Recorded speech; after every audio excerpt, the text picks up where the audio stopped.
Chioma Innocent, and there's other top stories. Presidency denies a salary increase approval for political office holders. NLC kicks against the planned electricity tariff hike. Expert presents forensic report on BVAS in Atiku's petition. And the Rivers APC expresses readiness to receive Wike into party fold. On the foreign scene, fear grips Sierra Leone capital after pre-poll clash. Details now.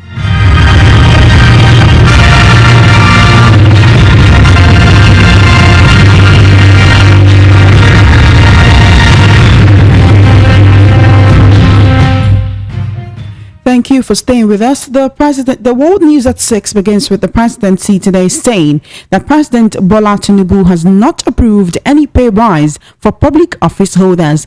In a statement signed by the Special Advisor to the President on Special Duties, Communication and Strategy, Dele Alake, he stated without any equivocation that the President has not approved any salary increase and no such proposal has been brought before him for consideration. This release follows reports that the Revenue Mobilization, Allocation and Fiscal Commission had approved a 114% increase in the salary of the President, the Vice President, elected federal and state political office holders, and judicial officers. The presidency, which said the RMAFC had debunked the story, making the rounds, alleged that the narrative was contrived to create ill will for the new administration to slow down the upward momentum and the massive goodwill the Tinubu-led administration is currently enjoying among Nigerians as a result of what he called its fast-paced, dynamic and progressive policies. He therefore advised that updates on government activities and policy issues that do not emanate from approved official communication channels should be ignored. But speaking on Rice Television earlier today, the Commission Chairman Mohammed Shehu said he does not believe that the National Assembly and senators earn an outrageous amount. Let's take a listen to him. The National Assembly and senators earn an outrageous amount of money. I've said this publicly. The salary of a senator, a member of House of Reps, is about, senator is about $1 million. Basic salary and allowances. However, there is what they call operating funds, for running the office. If you are elected senator representing Lagos West, for instance, you have to have a constituency office. I don't know how many in your state. You have to hire some people to man that office. You have to have equipments, computers and others, and depending upon the size of your constituency. Now, in other societies, that has nothing to do with the senator. There is already a structure whereby the system takes care of all those things and provided is still cost of governance. But here, from what I understand the National Assembly did, they monetize this and they give the senator that amount of money, and at the end of the year I think he retires it by bringing the receipts and other things. So Nigerians can advocate for take your basic salary and take your allowances, but leave the issue of constituency offices, workers in the constituency offices, equipments and others, leave it to the structure of the system.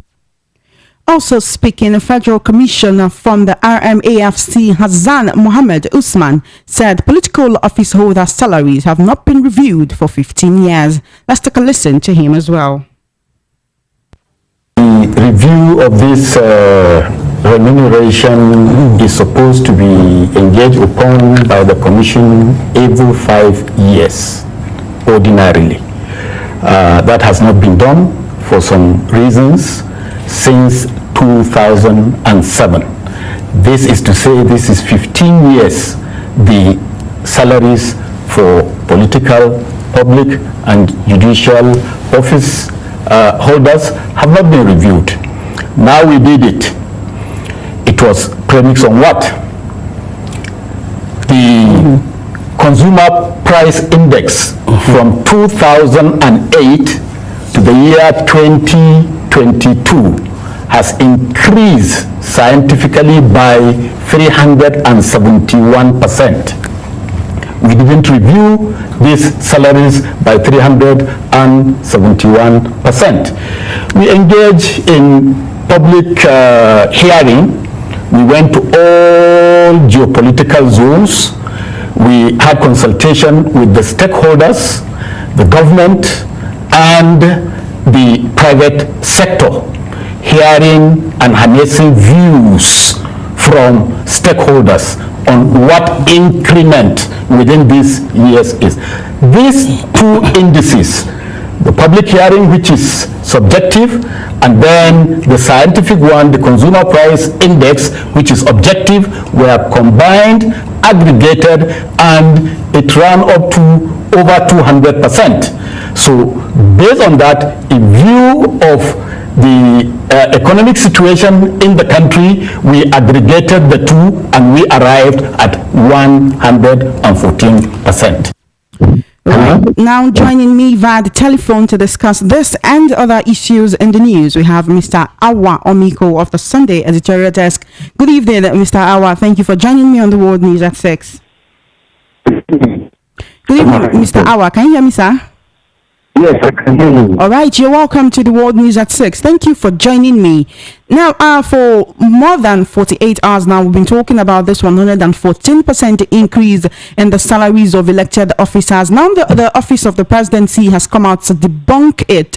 But then we have the Federal Commissioner from the RMAFC saying that the Revenue Commission, that this review should have been done every 5 years but has not taken place for the past 15 years. Also, the Commission's chairman did not exactly debunk the claim. He rather said that the increment is not about basic salary but for administration and constituency purposes. How do you weigh in on this situation, sir?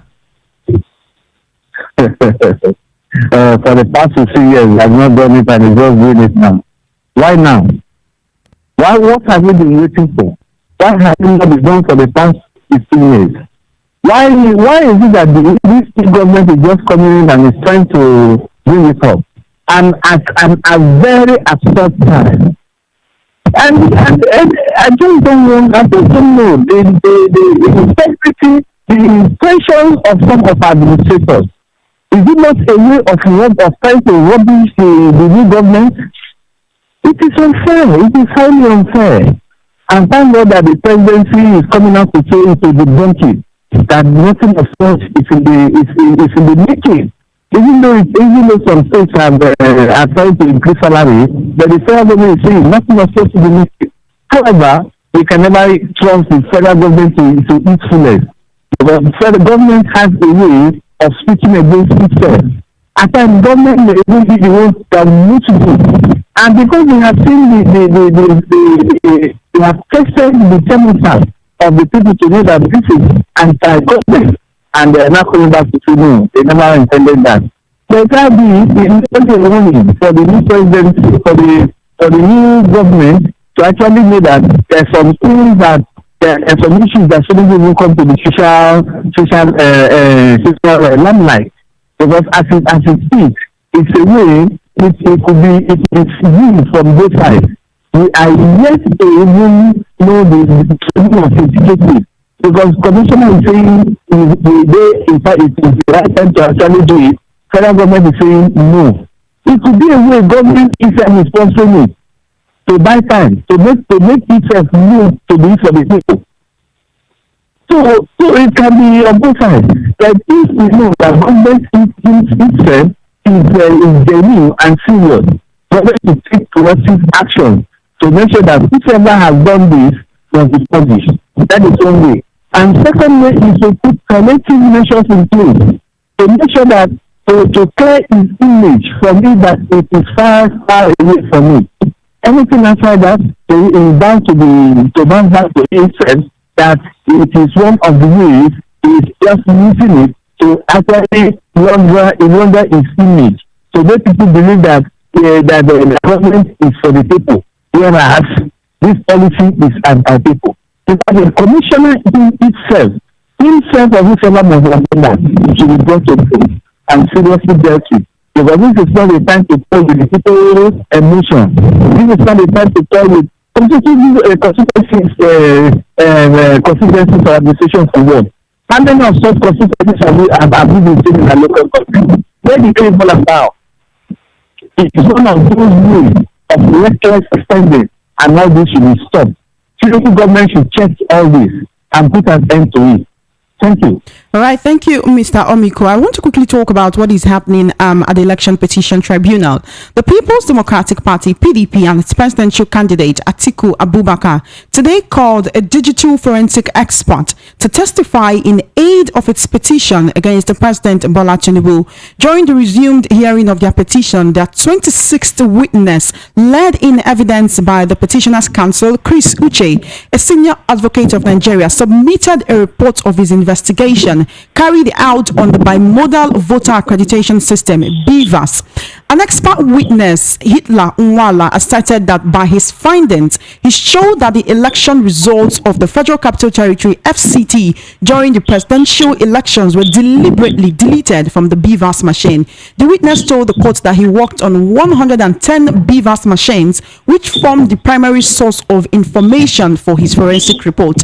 He also said that the machines inspected were only those from the FCT, but he did not know at what point the results were deleted on the machine. Now, Mr. Omiko, under cross-examination by counsel to INEC, this same witness said that he had attached the standard device to the BVAS in order to carry out this investigation to know that the FCT results were deliberately deleted from the BVAS machine. While INEC challenged his allegation, saying that he did not inspect all the machines, so his claim was wrong, but the witness is still maintaining the stance. If really, truly this is the case, because they did bring out other BVAS machines and ask him, okay, carry out your investigation the way you said you did on this one, and he said that it was not right for him to do that. Would you say there is a kind of disparity in the testimony of this witness and what INEC has told us so far? If truly the results were deliberately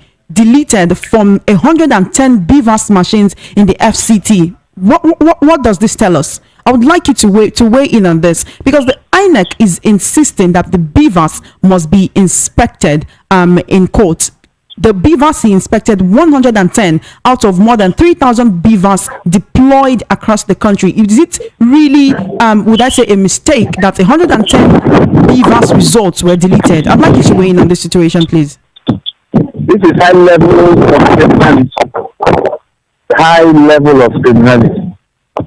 And it shows the extent the elite will go to stay in power.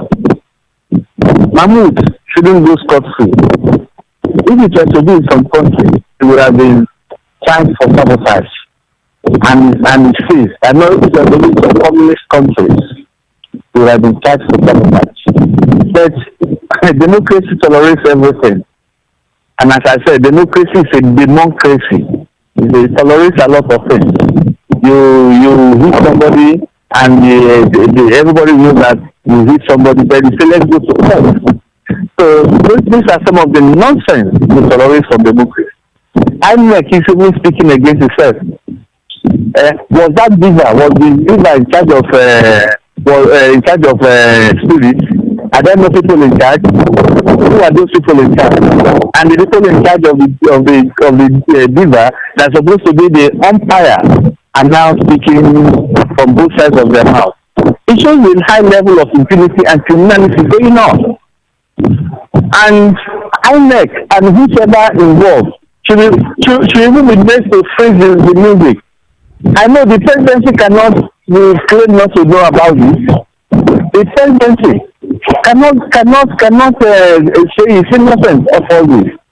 That the election was rigged. The election was rigged. And it is high time they come out to tell Nigerians the truth and to seek for apology. Seek for apology. Would an apology really fix things, Mr. Awoko? Would an apology really fix things? Yes. The level we have gone to. Speak to the conscience of the people. When you speak to the conscience of the people, things will go right. We know that this election was rigged, and we know we can never have a correct, a clean slate. Yeah, please bear with us. We just seek for an apology. Well, the people are expecting the truth.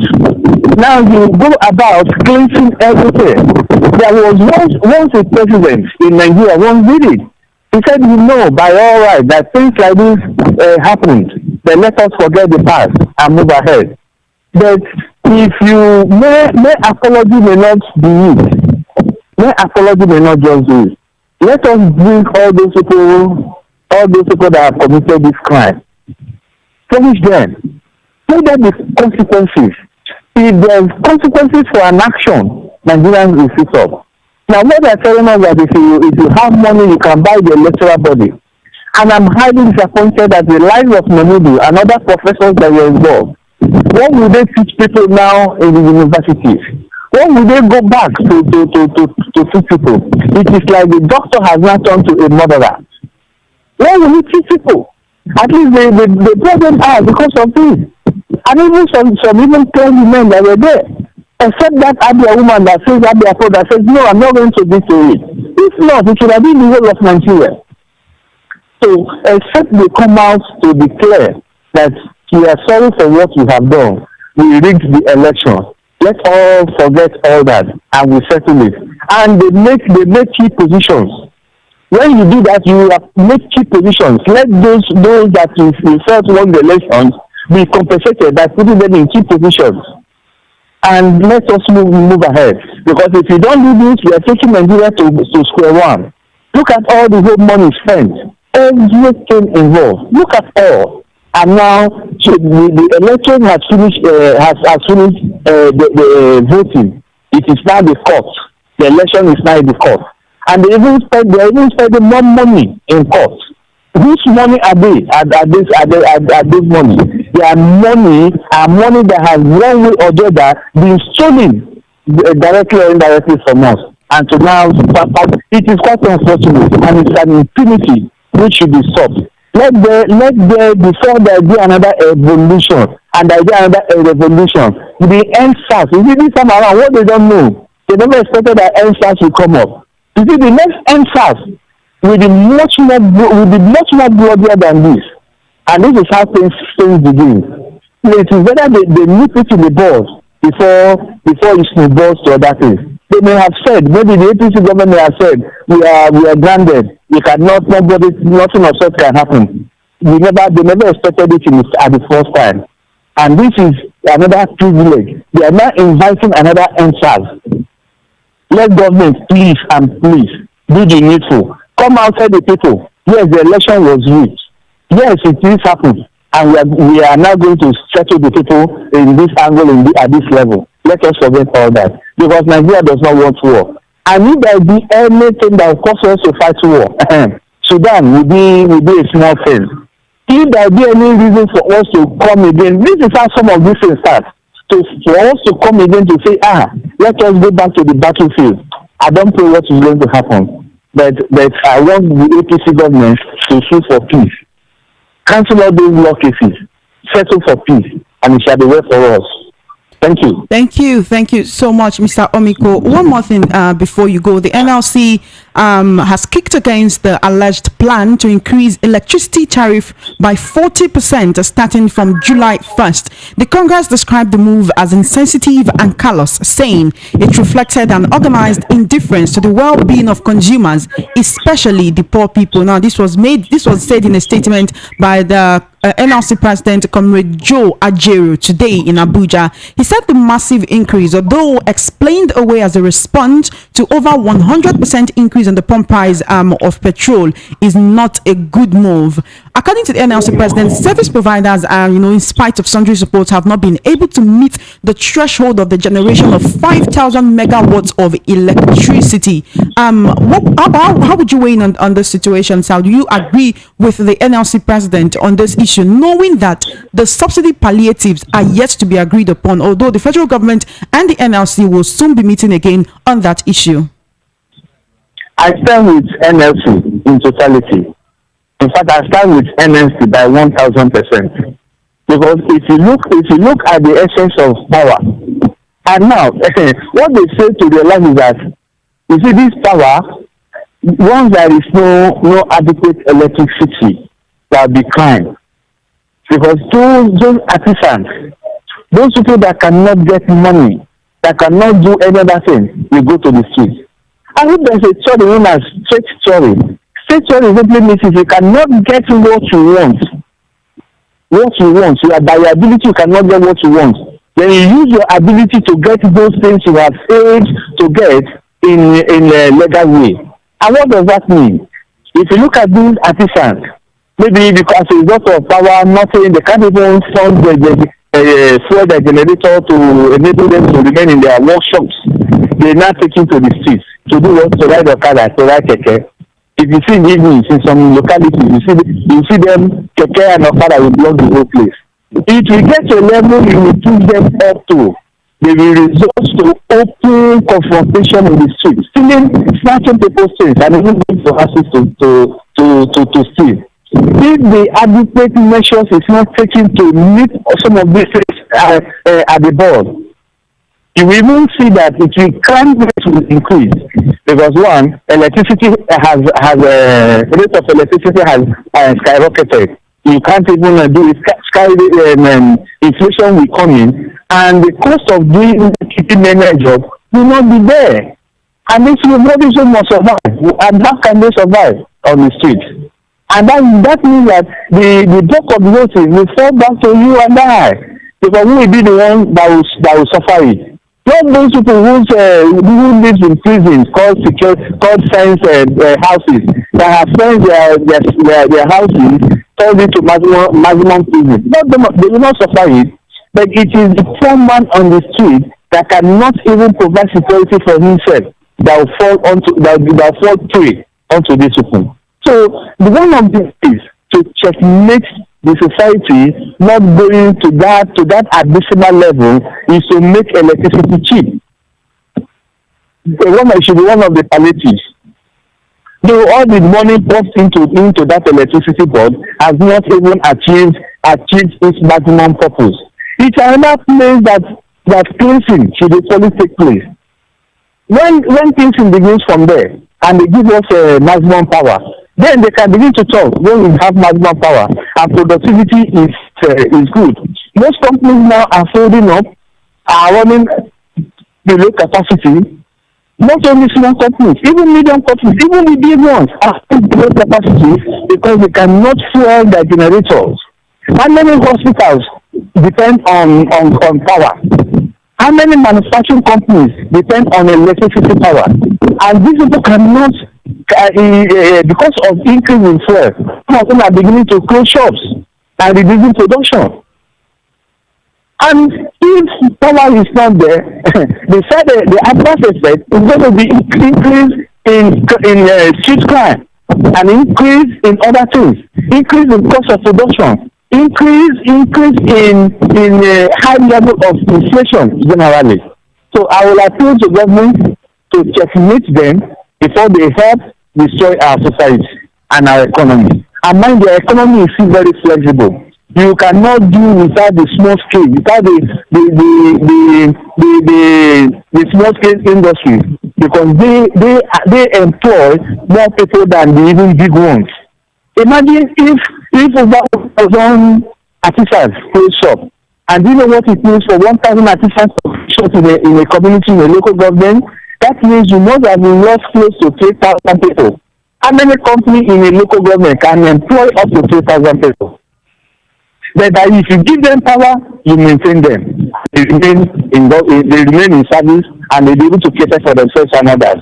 So for the NEPA to say they are going to increase, I will equally say they begin a very high level of injustice to the new government. And at times, it is not the right time to do it. I strongly support NLC 100%. If they do that, they block them, check them, bring them down. And I think that will help to go a long way to check that. Thank you. Thank you so much. Thank you so much, Mr. Omiko, for joining me on the World News at 6. Thank you very much.